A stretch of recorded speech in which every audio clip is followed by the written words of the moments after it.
कुलीन मजलिस इत्तेहादुल मुस्लिमीन के गोलकुंडा नुमाइंदा कॉरपोरेटर मरहूम मोहम्मद बदरुद्दीन को अश्कबार आंखों के साथ सुपुर्द खाक कर दिया गया।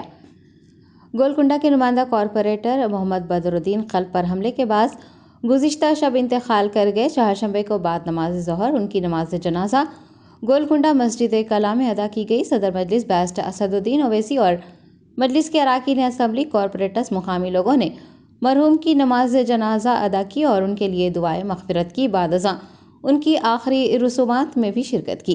AIMIM ने इस मुश्किल घड़ी में मरहूम बदरुद्दीन के अफराद ख़ानदान का साथ देने की यकीन दहानी करवाई है।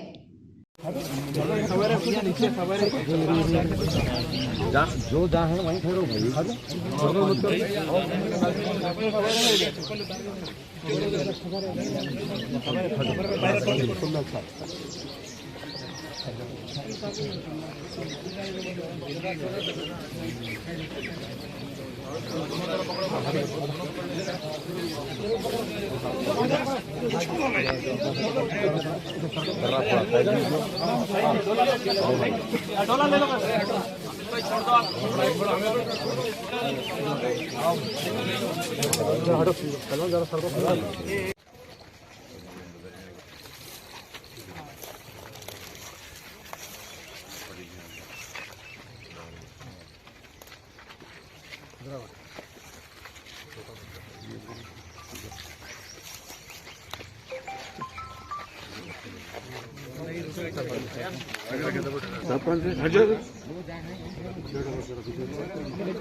Germanton super speciality hospital, doctor Mir Jawad Zar Khan, senior experienced orthopaedic surgeon, bone fracture, joint replacement, hip replacement और स्पाइन सर्जरी कामयाबी से अंजाम दे रहे हैं। इसके अलावा neurosurgery, cardiology, gynaecology, dental, general medicine, dialysis और फिजियोथेरेपी जैसे शोबाजात में इंतहाई कामयाबी के साथ वाजबी फीस में इलाज किया जा रहा है। शेयरिंग और प्राइवेट रूम्स, अस्पताल में 24 घंटे MRI, CT scan, 2D digital X ray, ultrasound, operation theatre, ICU और लैब की सहूलत दस्तयाब है। आपकी उम्मीदों के ऐन मुताबिक Germanten super speciality hospital, pillar number 150, Attapur, Hyderabad.